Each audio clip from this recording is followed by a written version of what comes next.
এই মানুষগুলোকে এখন বড় লোকের মানুষই মনে করে না। যাকাত তো দেয়ই না, যাকাত তো তার উপরে ছিল ফরজ, ওই যাকাত তো দেয়ই না যে এই খাবার তার কাছে পৌঁছাবে। ওইটা কিভাবে তাদের সম্পদ লুটে পুটে খাওয়াতে সেই এবার নিলেও যে কত শর্ত, বাপরে বাপ। তো কিছুটা মনের কষ্ট থেকে বললাম কথাগুলো আর কি, যে আসলে আপনি যখন কোরআন এবং সুন্নাহর জ্ঞানী হবেন না, তখন অন্যকে সম্মান দিতে পারবেন না। আমরা বড় বড় স্লোগান দিই যে অমুক অমুকের সেবক, অমুক অমুকের সেবক। আসলে সেবা সত্যিকার অর্থে করছি? আল্লাহ পাক তার রাসূলের মাধ্যমে জানিয়েছেন, এই হাদিসটা একটু শোনেন তারপর সামনে যাই। আল্লাহ পাক তার রাসূলের মাধ্যমে আমাদেরকে জানিয়েছেন, শোনো, আলা কুল্লুকুম রাইন, তোমাদের প্রত্যেকে হচ্ছে দায়িত্বশীল, তোমাদের প্রত্যেকেই দায়িত্বশীল। কেউ পরিবারের দায়িত্বশীল, কেউ ব্যবসা প্রতিষ্ঠানের দায়িত্বশীল, কেউ তোমার চাকরির প্রতিষ্ঠানের দায়িত্বশীল, কেউ সামাজিক দায়িত্বে আছো, কেউ প্রশাসনে, কেউ পররাষ্ট্র ইত্যাদি। তোমাদের প্রত্যেকেই দায়িত্বশীল। কুল্লুকুম রাইন ওয়া কুল্লুকুম মাসউলুন আন রাইয়াতি, এবং তোমাদের প্রত্যেককে যার যার দায়িত্ব সম্পর্কে আল্লাহ কিয়ামতের মাঠে জিজ্ঞাসা করবে। আমরা কি উত্তর দেওয়ার জন্য প্রস্তুত আছি ভাই? সবার আগে আমি দেখি, আমি আমার উপর দায়িত্বশীল না? মনে করেন আমি বা আমাদের মতো যারা আছেন, যারা দায়ী ইলাল্লাহ, আলেম ওলামা, যারা উম্মার জন্য ভালো চিন্তা করেন, জনগণকে পথ দেখানোর চেষ্টা করেন, তাদের উপর সবচেয়ে বড় আমানত হচ্ছে কোরআন এবং হাদিস। তাদের উপর সবচেয়ে বড় আমানতটা কি? কোরআন এবং সুন্নাহ, এই জ্ঞানটাকে সত্যটাকে স্পষ্ট করে দেওয়া, এইটার আলোকে সত্য মিথ্যাকে স্পষ্ট করে দেওয়া। কতজন মানুষ এই কাজটা করতেছে? কেউ হিকমার দোহাই পেরে সত্য মিথ্যা স্পষ্ট করে না, কেউ চাকরি চলে যাবে এই ভয় সত্য কথা বলে, কেউ আমার এই হবে সেই হবে কত কিছু চিন্তা করে সত্যের সাথে মিথ্যা তালগোল পাকায় সময় পার করতেছে। ওয়াজ মাহফিল বাংলাদেশের দিন প্রচারের একটা অন্যতম প্ল্যাটফর্ম। সারা দেশে মনে হয় প্রতিদিন 100-200 মাহফিল হয় কি না?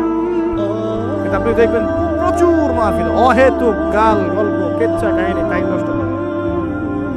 হয়তো একজন আয়োজন করেছে, ওদের টার্গেট আমি টাকা কালেকশন করব, আর বক্তা এখানে সুযোগ নিবে, কালেকশনে এত % আমার, ঠিক আছে? তারপরে জনগণও আসবে, কেউ আসছে ভিডিও করতে, কেউ সেলফি উঠাইতে, কেউ এটা কেউ সেটা, ওদিকে চানাচুর খাচ্ছে, ওদিকে মেলা লাগছে। দেখে গেছে এক একজন এক এক উদ্দেশ্য। আসলে উদ্দেশ্য কি আমার এখানে? উদ্দেশ্য হবে আমি আল্লাহর দ্বীনের সত্য কথাগুলো কোরআন সুন্নাহর মানদণ্ডে যাচাই বাছাই করে যুগোপযোগীভাবে জনগণের বুঝ অনুযায়ী তাদেরকে বুঝিয়ে দিয়ে আসবে। জনগণ কি করবে? অডিয়েন্স, তারা এখানে আসবে একটা নিয়াতে, আমরা কোরআন সুন্নাহ শুনবো, কোরআন সুন্নাহর কথাগুলোকে মেলাবো, যাচাই করব। যদি কোরআন সুন্নাহর সাথে মিলে যায় আমি গ্রহণ করব, যদি বক্তার কথা কোরআন সুন্নাহর সাথে না মেলে আমি নিব না। আমি কেন, যত বড়ই বুজুর্গ বক্তা আসুক না কেন, আলেম আসুক না কেন, কোরআন সুন্নাহর সাথে যদি তাদের কথাগুলো মিলে না যায়, সেই কথা কখনোই আপনি গ্রহণ করবেন? কখনো কখনো কেউ অজ্ঞতাবশত এমন কথা বলতে পারে যেটা কোরআন সুন্নাহয় নাই। এটা যদি অজ্ঞতাবশত হয়, তাহলে সে জ্ঞান অর্জন করলে আপনাকে শুধরে দিবে ইনশাআল্লাহ। আর যদি কেউ ইচ্ছা করে এগুলো করে, তাহলে আপনার উপর দায়িত্ব হচ্ছে কোরআন সুন্নাহর মানদণ্ডে যাচাই করে তার কথা গ্রহণ করা। এই কাজটাই বা কয়জন করে? শ্রোতাদের মধ্যে অনেকে আসছি বক্তাকে একবার দেখবো, চলে যাবে। কেউ আসছে সেলফি উঠা, কেউ মোবাইলের ছবি তুলবে, কেউ ভিডিও। প্রতিটা কাজের উদ্দেশ্য কি? আমাদের দ্বীনি কাজের উদ্দেশ্য হবে এই কাজগুলোর ওসিলায় পরকালে আল্লাহর নাজাত যেন পাই ইনশাআল্লাহ, এবং দুনিয়াতে আল্লাহর দ্বীন যেন এগিয়ে যায়, উপকৃত হয়। রিজিক, টাকা পয়সা, উন্নয়ন সবকিছু আল্লাহ পাকে দিবে ইনশাআল্লাহ। আল্লাহ দিবেন না? ইসলামপন্থীদের হাতেই সবচেয়ে বেশি রিজিক থাকবে ইনশাআল্লাহ। ইসলামপন্থীদের হাতেই সবচেয়ে বেশি সচ্ছলতা থাকবে ইনশাআল্লাহ। আর আগামীতে যে দিন আসতে যাচ্ছে, যে অর্থনৈতিক সংকটময় বিশ্ব আসতে যাচ্ছে, এই সময় যে কোরআন সুন্নাহর আলোকে ইকোনমিক্স ঢেলে সাজাবে, সেই পার পাবে, অন্য কেউ পার পাবে না। বিশ্বাস করছেন না? দেখে নিয়ে যাকাত যদি এখনো চালু না হয়, তাহলে গরিব মানুষের পেটে এবার লাথি মারা হবে সামনে। দেখে নিয়ে যাকাত চালু করতে হবে।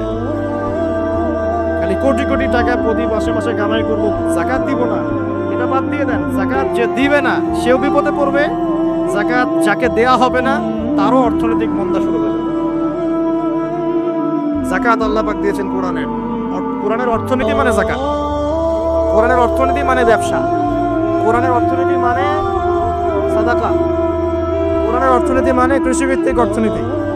এই পুরো বিষয়গুলোর মধ্যে সারা বিশ্বের অর্থনীতি পড়ে যায়। এখন আমরা এগুলো সব না হলেও অনেকগুলো অংশই সরিয়ে দিয়ে সুদ চালু করে এটা দিয়ে খাচ্ছে। সুদের পরিণাম ধ্বংস হবেই হবে, আজ হোক আর কাল হোক, সুদ ধ্বংস হবেই হবে। সারা দুনিয়া এখন দেখছে যে সুদ কিভাবে ধ্বংস হবে, সারা দুনিয়া এখন দেখছে সুদ কিভাবে ধ্বংস হবে। মনে রাখবেন, এর ফলে শুধু এক শ্রেণীর মানুষই লাভবান হবে। কোন শ্রেণী? যারা বুর্জোয়া শ্রেণী, যারা পুঁজিবাদী শ্রেণী, যারা ধনিক শ্রেণী, যাদের হাতে সম্পত্তি কুণ্ঠিগত থাকবে, এরা হয়তো পার পেয়ে যাবে এই দুনিয়াতে।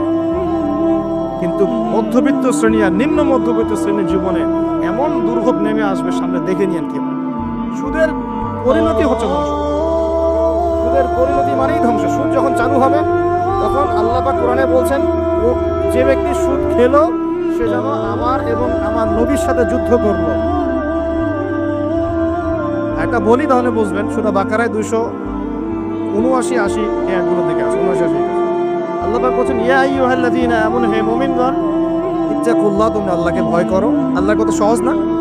তোমরা আল্লাহকে ভয় করো। ওয়াযারু মা বাকিয়া মিনার রিবা, সুদ ছেড়ে দাও। সুদের অবশিষ্ট অংশ ছেড়ে দাও মানে সুদ ছেড়ে দাও। ওয়া ইল্লাম তাফআলু, যদি তোমরা সুদ না ছাড়ো, ফাআযানু বিহারবিন মিনাল্লাহি ওয়া রাসূলিহি, তাহলে আল্লাহ এবং তার রাসূলের সাথে যুদ্ধের ঘোষণা শোনান। কার কথা এটা? আমি বানিয়ে বললাম? আপনার কিতাব, এই কিতাব আপনার বাসায় নাই? আপনি যে এই কিতাবের জন্য জীবন দিতে চান না, যখন এই কিতাবকে কেউ অবমাননা করে, আপনার তো গা জ্বলে, হৃদয় রক্তক্ষরণ হয়। কয়েকদিন আগে ওই যে সুইডেন না ডেনমার্ক, হ্যাঁ, আমি নামও ভুলে গেছি, ভুলে যাওয়াই ভালো। এগুলো মনে রাখাই খারাপ, কারণ এদেরকে মনে রেখে কি হবে? শুধু প্রথম কথা হচ্ছে যে ওই সভ্যতার মধ্যেই যারা বাক স্বাধীনতার কথা বলে, ব্যক্তি স্বাধীনতার কথা বলে, আর তাদের বাক স্বাধীনতা মানে হচ্ছে ছেলে ছেলে বিয়ে করতে পারবে, এটা ব্যক্তি স্বাধীনতা।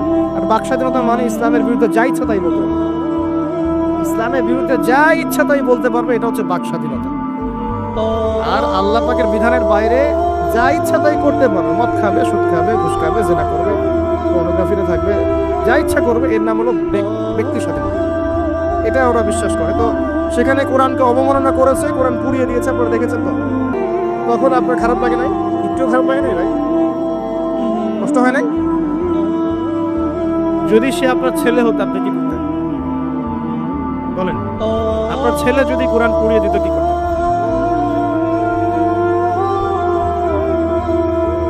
এখন আমাকে বলেন, ওই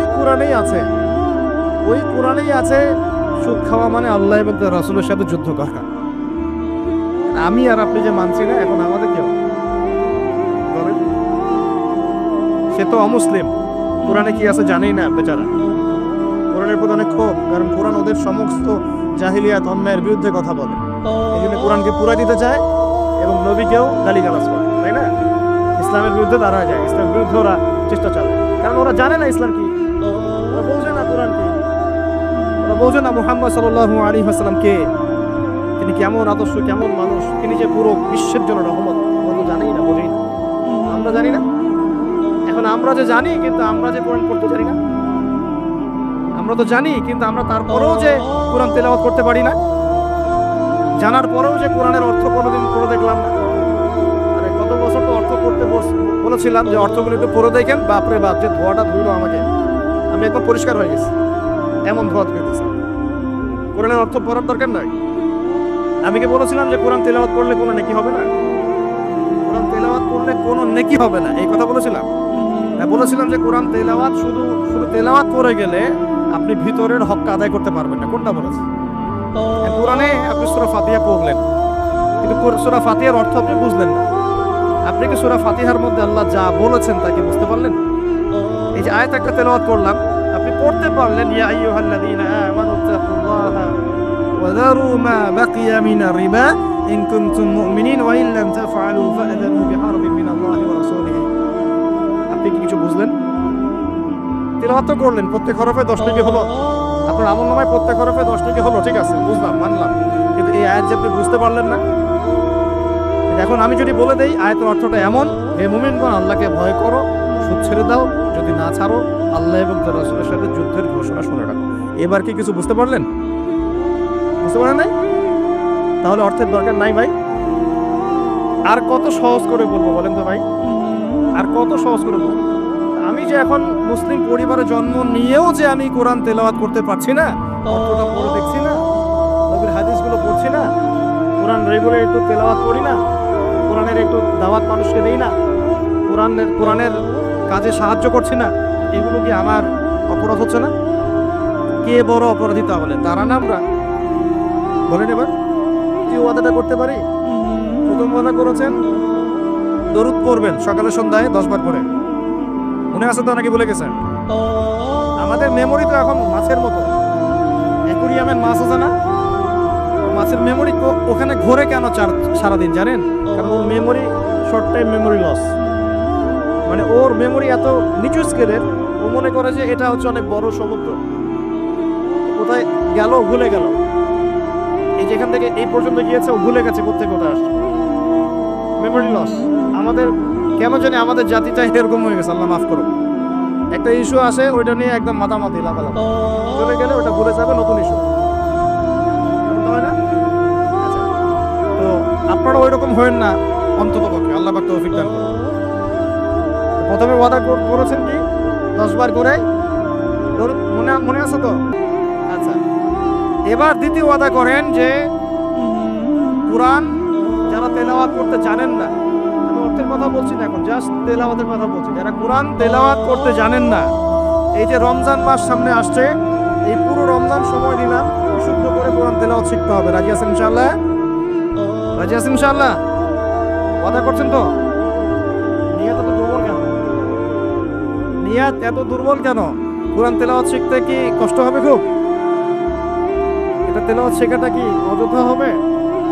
কাজে দিবে? কোরআন যে তেলাওয়াত করতে জানে না, কোরআন কি তার পক্ষে সাক্ষী দিবে না বিপক্ষে সাক্ষী দিবে? আর কোরআন যার বিপক্ষে সাক্ষী দিবে সে কি জান্নাতে যাবে? কি মনে হয়, জান্নাতে যাবে? আচ্ছা, তাহলে একটু ওয়াদা করতে পারি ইনশাআল্লাহ আগামী রমজান শেষ হওয়ার আগেই কোরআন তেলাওয়াত শেষ হওয়া চাই ইনশাআল্লাহ। পারা যাবে ইনশাআল্লাহ? ফজিলত বলি, প্রত্যেক হরফে 10 নেকি পাবেন ইনশাআল্লাহ, প্রত্যেক হরফে 10 নেকি। কোরআনে কতগুলো হরফ আছে জানেন? আয়াত, আয়াত, হরফ, হরফ মানে অক্ষর, আর আয়াতও 6666টা নাই, 6666টা আয়াত কোরআনে নাই। বাসায় কি গুনে দেখেন, কোরআনে আয়াত আছে 6234টা, 6234টা, বাসায় কি গুনে দেখেন। 2, কোরআনের শব্দ আছে 77,800টা, শব্দ বুঝি, ওয়ার্ডস 77,800টা, এটা হলো শব্দ সংখ্যা। আর অক্ষর প্রায় 5 থেকে 6 লক্ষ অক্ষর আছে, 5 থেকে 6 লক্ষ অক্ষর আছে। প্রত্যেক হরফে 10টা করে যদি নেকি হয়, একবার বিশুদ্ধ করে কোরআন খতম দিলে কত নেকি হবে? কত হবে? কয়েক কোটি তো হবে নাকি ইনশাআল্লাহ? হবে তো নাকি? আল্লাহ পাক আমাদের সবাইকে বিশুদ্ধ করে কোরআন তেলাওয়াত করার তৌফিক এনায়েত করুন, বলি আমিন। এখন যারা আমরা কোরআন তেলাওয়াত করতে জানি, হাফেজ আছি বা কোরআন পড়তে পারি মাশাআল্লাহ, তারা কি একটু ওয়াদা করতে পারি যে এই রমজান মাসে আলিফ লাম মিম থেকে শুরু করে মিনাল জিন্নাতি ওয়ান নাস পর্যন্ত 114টা সূরার অর্থ পড়ে দেখব ইনশাআল্লাহ। কারা কারা কোরআন তেলাওয়াত করতে জানেন হাত করে দেখি একটু, মাশাআল্লাহ, শুকরিয়া, জাযাকুমুল্লাহ, অনেকেই জানেন মাশাআল্লাহ। যারা জানি, আমরা এবার ওয়াদা করলাম, নিয়াত করলাম ইনশাআল্লাহ তাআলা এই রমজান মাস শেষ হওয়ার আগেই, আমরা এখন থেকে শুরু করব, রমজান শেষ হওয়ার আগেই আল কোরআনের 114 সূরা মানে 30টা পারা, প্রতিদিন 1 পারা করে, প্রতিদিন 1 পারা করে 30টা রোজায় 30 পারার অর্থ পড়ে শেষ করব ইনশাআল্লাহ তাআলা। রাজি আছেন ইনশাআল্লাহ? দেখেন, কোরআনের অর্থ না পড়লে আপনি আল্লাহ আপনাকে যা বলতে চেয়েছেন সেটা আপনি বুঝতে পারবেন না। বুঝতে পারবেন? একটা উদাহরণ দিই ছোট্ট করে, খেয়াল করেন। মনে করেন আপনি প্রবাসী, আপনার স্ত্রী থাকে দেশে, আপনার স্ত্রীর সাথে আপনার দেখা সাক্ষাৎ খুব হয়, দেখা সাক্ষাৎ হয় না বললে চলে। আপনি কাজের কারণে ওখানে থাকছেন, মাঝে মাঝে আসছেন যাচ্ছেন। এখন স্ত্রী আপনাকে একটা মেসেজ পাঠিয়েছে, ফোনে স্ত্রী আপনাকে একটা 1 পৃষ্ঠার মেসেজ পাঠিয়েছে, আর মেসেজটা পাঠিয়েছে স্ত্রী ইংরেজি ভাষায়। কোন ভাষায় ভাই? আর আপনি বেচারা ইংরেজি বোঝেন না, আপনি ইংরেজি বোঝেন না, আপনি ইংরেজি রিডিংটাও করতে পারছেন না যে সে বলেছে আই লাভ ইউ, এতটুকু আপনি পড়তে পারছেন না, কারণ আপনি কোনোদিনও ইংরেজি পড়েন না। এটা যে আই, এটা যে এ লেখা, ও, এটা ভি, এটা ই, এটা আপনি বুঝতে পারছেন না, কারণ আপনি ইংরেজি জানেনই না, মনে করেন। এখন স্ত্রীর এই ভালোবাসাপূর্ণ মেসেজটা আপনি কি পড়তে পারবেন? আচ্ছা, তাহলে পড়তেও পারলেন না। এখন যদি পড়তে পারতেন, কমসে কম পড়তে পারতেন, তাহলে কি হতো? অর্থটা আপনি বোঝার চেষ্টা করতেন নাকি? অর্থটা বোঝার চেষ্টা করতেন। হ্যাঁ, স্ত্রী বলেছে আমি খুব ভালো নাই, আপনার কথা মনে পড়ছে, সন্তানরা আপনাকে মিস করে, এগুলো সে ইংরেজিতে লিখেছে, ইংরেজি ভাষায় লিখেছে। আর আপনি ইংরেজি ভাষা পারেন না, অর্থটা বোঝেন না। তার লেখাগুলো হয়তো আপনি টুকটাক একটু পড়তে পারছেন, হ্যাঁ, কিন্তু আপনি কি তার অর্থটা উঠাতে পারবেন? অর্থ যদি উঠাতে না পারেন, স্ত্রী যে এত প্রেম ভালোবাসা মহব্বতের সাথে একটা চিঠি লিখলো আপনাকে, আপনি কি সেই চিঠির হক আদায় করতে পারলেন? এবার আপনি বোঝেন, আল্লাহ রাব্বুল আলামিন আমাদেরকে এই দুনিয়াতে সফল হওয়ার জন্য আর পরকালে জান্নাত পাওয়ার জন্য এই কোরআনটা নাযিল করেছেন। আল্লাহ পাক কার পক্ষ থেকে এই মেসেজটা পাঠিয়েছেন? তার নবীর মাধ্যমে। তোমরা যেন দুনিয়ায় সফল হতে পারো, দুনিয়ায় কিভাবে চলবে, কিভাবে খাবে, কিভাবে নামাজ পড়বে, কিভাবে সমাজকে ডিল করবে, কিভাবে পরিবার চালাবে, কিভাবে রাষ্ট্র চালাবে ইত্যাদি সব কিছু আল্লাহ পাক এই কিতাবের মধ্যে নাজিল করে নামিয়ে দিলেন রাসূল সাল্লাল্লাহু আলাইহি ওয়াসাল্লামের কাছে। তিনি আমাদের সবাইকে জানিয়ে দিলেন। বেচারা আমি যদি এই ভাষাও না বুঝি আর এটা পড়তেও না জানি, আমি কি আল্লাহ পাকের সেই মহব্বতের হক আদায় করতে পারবো? এটাই হলো আমাদের উম্মার এখন সবচেয়ে বড় সমস্যা। আমরা আল্লাহ পাকের কিতাবের হক আদায় করতে পারবো কেমন করে পারবো? কিতাব তো পড়তেই পারি না। আর অনেকে মনে করে এই কিতাব আমার পড়ার দরকার নেই, আলেম ওলামারা পড়লেই হবে, তাই না? এমন মানসিকতা আছে না? আরে ভাই আমার এত বুঝি না, আমি সাধারণ মুসলমান, হ্যাঁ, আমার এত সময় নাই, পরিবার আছে, ব্যবসা আছে, আমি খালি হাইয়া আলাস সালাহ বললে মসজিদে যাবো, ব্যাস বাসায় চলে আসবো। এরকম মুসলমান দিয়ে আল্লাহর জমিনে আল্লাহর দ্বীন প্রতিষ্ঠা হবে না। এরকম মুসলমান দিয়ে আল্লাহর জমিনে আল্লাহর দ্বীন প্রতিষ্ঠা হয় না। আল্লাহ পাকের জমিনে আল্লাহর দ্বীন প্রতিষ্ঠা হয় কাদের দ্বারা? যারা জ্ঞান অর্জন করে, জ্ঞান অনুযায়ী আমল করে, শরীয়তের গভীর জ্ঞান অর্জন করে, ওই জ্ঞানটাকে মানুষের মধ্যে ছড়ায় দেয়, দ্বীনের দাওয়াতে কাজ করে, হালাল খায়, পরিবারের মধ্যে দ্বীন প্রতিষ্ঠা করে, নামাজ কায়েম করে ইত্যাদি, মানুষকে ঐক্যবদ্ধ করার চেষ্টা করে, ইসলামকে একটু একটু করে এগিয়ে নেয়। যাদের এসব নিয়ে কোনো ফিকিরই নাই, তাদের দ্বারা কি দ্বীন প্রতিষ্ঠা লাভ করবে? তো প্রিয় ভাইয়েরা, আমার রিকোয়েস্ট, যারা কোরআন তেলাওয়াত করতে জানি মাশাআল্লাহ বা হাফেজ আছি এখানে উপস্থিত, রমজান মাস শেষ হওয়ার আগেই 114 সূরার অর্থ পড়ে শেষ করে দেবো ইনশাআল্লাহ। রাজি আছি ইনশাআল্লাহ? আল্লাহ পাক আমাকে সবার আগে আমাকে তৌফিক দান করুন, এরপর আপনাদের সবাইকে তৌফিক দান করুন। এটা কথা করলেন আজকে, মনে আছে তো? আচ্ছা, 10টা ওয়াদা নিব আপনাদের কাছে। 4 নাম্বার হচ্ছে, আমার সাথে ওয়াদা করেন, এই যে মেরাজের রাত চলে গেল, যদিও ভাই তারিখটা নিয়ে অনেক পক্ষে বিপক্ষে কথা আছে, একদম স্পেসিফিকলি এটা বলা খুব ডিফিকাল্ট যে এই রাতেই হয়েছে। 27 রজব পড়েন না, 27 রজব পড়েন না, এই রাতেই হয়েছিল, স্পেসিফিকলি একদম 100% নিশ্চিত করে বলাটা ডিফিকাল্ট। কারণ কোরআনে বা সুন্নাহয় কোথাও এই তারিখটা মেনশন করা নেই। বড় বড় আলেমদেরকে জিজ্ঞাসা করুন, কোরআনে এবং সুন্নাহয় কোনো জায়গায় তারিখটা মেনশন করা নাই। যেমন আমরা বলি লাইলাতুল কদর রমজান মাসের শেষ দশকে, বলি না? লাইলাতুল কদর কখন? রমজানের শেষ দশকের বিজোড় রাতে, তাই না? রমজানের শেষ দশকের 21, 23, 25, 27, 29 যে কোনো একটা রাত হবে লাইলাতুল কদর, এটা আমরা জানি। এইভাবে করে সবে মেরাজ কিন্তু বলা নাই, ঐতিহাসিক ঘটনা। যাই হোক, এই সবে মেরাজে রাসূল সাল্লাল্লাহু আলাইহি ওয়াসাল্লামকে আল্লাহ পাক তার আরশের কাছাকাছি নিয়ে আল্লাহ পাক যে কথাবার্তা বলেছেন, আল্লাহ পাকের সাথে তিনি যে কথা বলেছেন, আল্লাহর নূর দেখেছেন, আল্লাহ দিদার লাভ করেছেন, এই সময় আল্লাহ রাব্বুল আলামিন তাকে 3টা হাদিয়া তোহফা দিয়েছেন। কয়টা ভাই? গৌরের সাথে শোনেন, মনোযোগ দিয়ে শুনুন। 3টা হাদিয়া দিয়েছেন। এক, আল্লাহ পাক আমাদের নবীকে দিয়েছেন 50 ওয়াক্ত নামাজ। কত ওয়াক্ত? এই 50 ওয়াক্ত নিয়ে তিনি আসছিলেন। আস্তে আস্তে পঞ্চম আসমানে দেখা হয়েছে নবী মুসা আলাইহিস সালাম। কোন নবী? মুসা আলাইহিস সালাম নাম তো জানেন। কোরআনে সবচেয়ে বেশি কোন নবীর নাম এসেছে জানেন তো? অনেকে জানতেন না। কোরআনে কিন্তু সবচেয়ে বেশি আমাদের নবীর নাম আসে। কোরআনে সবচেয়ে বেশি এসেছে নবী মুসা আলাইহিস সালামের নাম প্রায় 137 জায়গায়। কত জায়গায়? আরো কম বেশি হতে পারে, এটা আমাদের ছোট্ট গবেষণা, আল্লাহু আ'লাম বিসওয়াব। তো কারণ কোরআন খুললেই দেখবেন মুসা আর ফেরাউন, মুসা আর ফেরাউন আছে না? এখানে একটা প্রশ্ন করে রাখি, পরে উত্তর দিবেন। কেন কোরআনে মুসা আলাইহিস সালাম আর ফেরাউনের ঘটনা এত বেশি বর্ণিত? এটা ভাবতে থাকেন, পরে উত্তর দিবেন। কেন কোরআনে নবী মুসা আলাইহিস সালাম এবং ফেরাউনের নাম এত বেশি, এতবার কেন এই ঘটনা বলা হয়েছে? কোরআনে কি আল্লাহ শব্দের কোনো অপচয় করতে চান? তাহলে এতবার করে একটা কথা কেন বলছেন? আর কোরআনে কি আল্লাহ পাক হয়তো কিছু নাযিল করেন?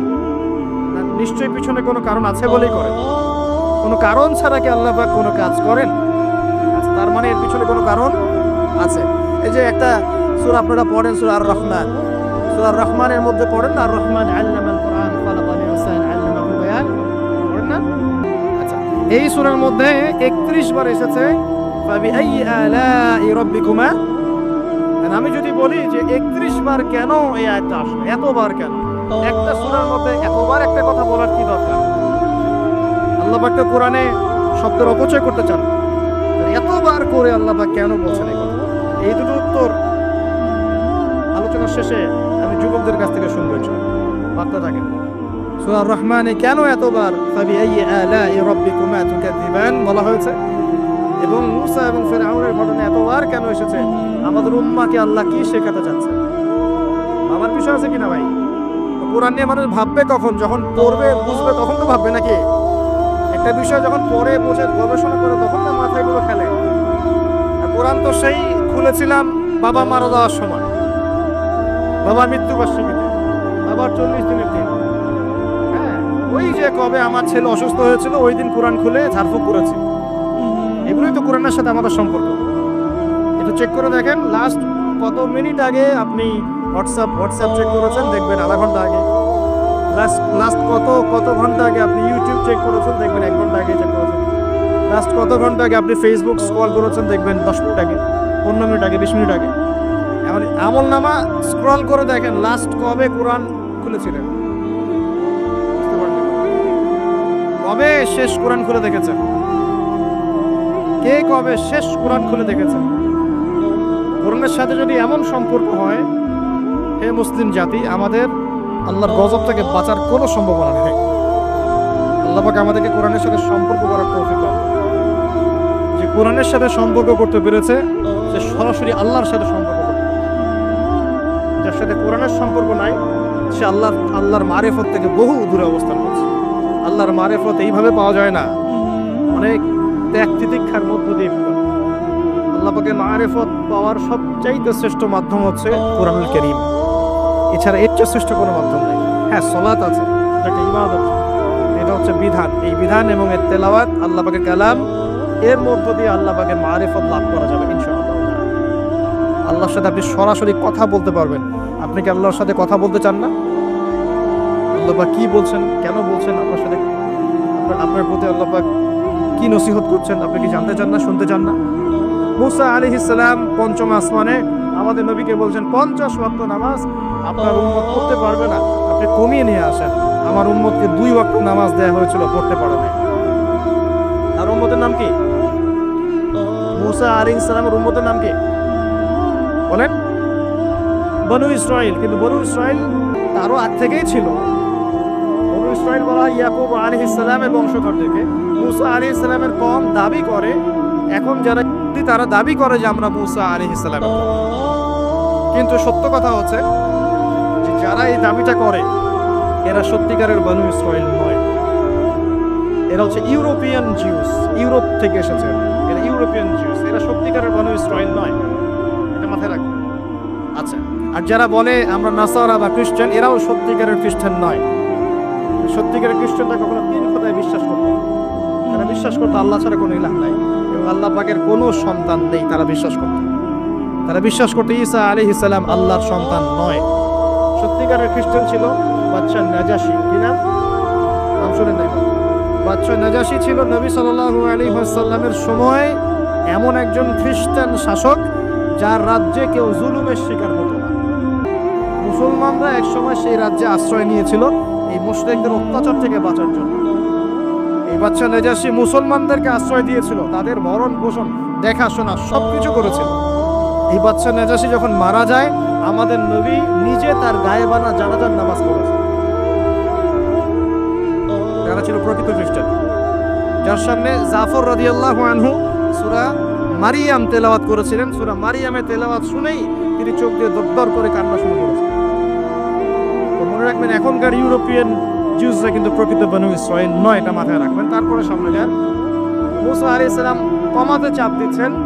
নবী সাল্লাল্লাহু আলাইহি ওয়াসাল্লাম একবার যাচ্ছেন 50 থেকে 45, 45 থেকে 40, 40 থেকে 35, এই করতে করতে করতে করতে 5 ওয়াক্ত নামাজ হলো। কত ওয়াক্ত? 5 ওয়াক্ত। এবার মুসা আলাইহিস সালাম বলছেন আরো কমায় নিয়ে আসুন, আমার উম্মত 2 ওয়াক্ত নামাজ পড়তে পারে নাই, আপনি আরো কমিয়ে নিয়ে আসুন। তখন নবী সাল্লাল্লাহু আলাইহি ওয়াসাল্লাম বলছেন, আমি আমার রবের কাছে এই আরজি পেশ করতে লজ্জা বোধ করছি। কি বোধ করছি? লজ্জা বোধ করছি। তারপর আল্লাহ রাব্বুল আলামিন বললেন যে তোমার উম্মতের উপর আমি 5 ওয়াক্ত নামাজই ফরজ করলাম, এই হাদিয়া দিলাম, কিন্তু তারা যদি 5 ওয়াক্ত নামাজ পড়ে 50 ওয়াক্তের নেকি দেওয়া হবে। আর কিছু চাই ভাই? 5 ওয়াক্ত নামাজ পড়লে আমরা প্রতিদিন 50 ওয়াক্ত নামাজ পড়ছি। শুধু তাই নয়, আল্লাহ পাক বলে দিলেন তোমার উম্মতের কোনো ব্যক্তি যে কোনো ভালো কাজ করুক না কেন, তাকে 10 গুণ বাড়ায় দেওয়া হবে। 1 টাকা দান করেছেন, 10 টাকার নেকি দেওয়া হবে। 1 রাকাত নামাজ পড়লেন, 10 রাকাতের নেকি দেওয়া হবে। একটা সেজদা করলেন, 10টা সেজদার নেকি পাওয়া যাবে। একবার সুবহানাল্লাহ বললেন, 10 বার সুবহানাল্লাহ বলার নেকি পাওয়া যাবে। একবার সূরা ফাতিহা পড়লেন, 10 বার পড়ার নেকি পাওয়া যাবে। এতিমের মাথায় একবার হাত বুলিয়েছেন, 10টা এতিমের মাথায় হাত বোলানোর নেকি হবে। একটা বিয়ে করলে তাহলে 10টা বিয়ের নেকি হবে নাকি ভাই? হ্যাঁ হ্যাঁ, স্ত্রীর মুখে যদি খাবার তুলে দেন, স্ত্রীর মুখে যদি খাবার তুলে দেন, এই খাবার তুলে দেওয়ার বিনিময়েও আল্লাহ পাক নেকি দিবেন। এমনকি স্ত্রীর দিকে যে নেক নজর বলি না, স্ত্রীর দিকে যে তাকাচ্ছেন, এই তাকানোর বিনিময়ে আপনার নেকি হবে। দেখেন শয়তান কত স্মার্ট, যেদিকে তাকালে আমাদের নেকি হয় ওই দিকে দেখতে এখন ভালো লাগে না, যেদিকে তাকালে গুনাহ ওই দিকে দেখতে ভালো লাগে, তাই না? এই অবস্থা। এখন সমাজে একটা বড় ব্যাধির নাম হচ্ছে জেনা আর পরকিয়া। জেনা সবখানেই, জেনা রাস্তাঘাটে, স্কুলে, কলেজে, বিশ্ববিদ্যালয়ে তো আমরা পড়েছি মাশাআল্লাহ। আমরা তো 10 বছর আগে স্টুডেন্ট ছিলাম। ওই সময় দেখতাম যে মেয়েদের কোলে ছেলেরা শুয়ে থাকতো, মেয়েরা ওরা গোল হয়ে গ্রুপ স্টাডি করতো, মানে গোল হয়ে একটা বই নিয়ে পড়াশোনা করতো, ওটার নাম নাকি গ্রুপ স্টাডি। ছেলে মেয়ে সবাই একসাথে হতো। কোনো কোনো সময় দেখা যেত ক্যাম্পাসে হাট থেকে দেখা যেত যে মেয়ের যে ভাই পুরুর উপরে মাথা দিয়ে ছেলে বই পড়তেছে। জেনা নয় কি এগুলা? নাকি ভালো কাজ? এখন তো এর চেয়ে তো মারাত্মক কিছু হয়, তাই না ভাই? এখন তো এই যুগ পার হয়ে গেছে। আগে চিঠি দেওয়ার যুগ ছিল, এখন চিঠি দেওয়ার যুগ টুক নেই, এখন একদম সরাসরি সবকিছু, তাই না? একটা পাপের কারণে আল্লাহ পাকের মহামারী নেমে আসে, আল্লাহ পাকের পক্ষ থেকে মহামারী নেমে আসে। সেই পাপটার নাম হলো ফাহেশা, অশ্লীলতা, নোংরামি, জিনা, ব্যভিচার, পরকীয়া, যে নোংরামি না এগুলো, এই পাপগুলোর কারণে আল্লাহর পক্ষ থেকে এমন এমন রোগ ব্যাধির জন্ম হয় যে রোগগুলো আগে বিশ্বের মধ্যে ছিল। এই কথাটা হাদিসের মধ্যে আছে। অবৈধ জেনা এবং ব্যভিচার, পরকীয়া এইসব সম্পর্কের কারণে আল্লাহর পক্ষ থেকে এমন কিছু আযাব আসে, এমন কিছু রোগ আসে, ব্যাধি আসে, মুসিবত আসে, যা এই দুনিয়াতে আগে কখনো ছিল না। আপনারা কি এইডসের নাম আজকে থেকে 50-100 বছর আগে শুনেছিলেন? কখনো কেউ শুনেছিল? এখন আশঙ্কাজনক হারে এগুলো বাড়ছে কিনা? কোনো চিকিৎসা আছে এগুলো? মনে করছেন এগুলো কি আল্লাহর পক্ষ থেকে আযাব না?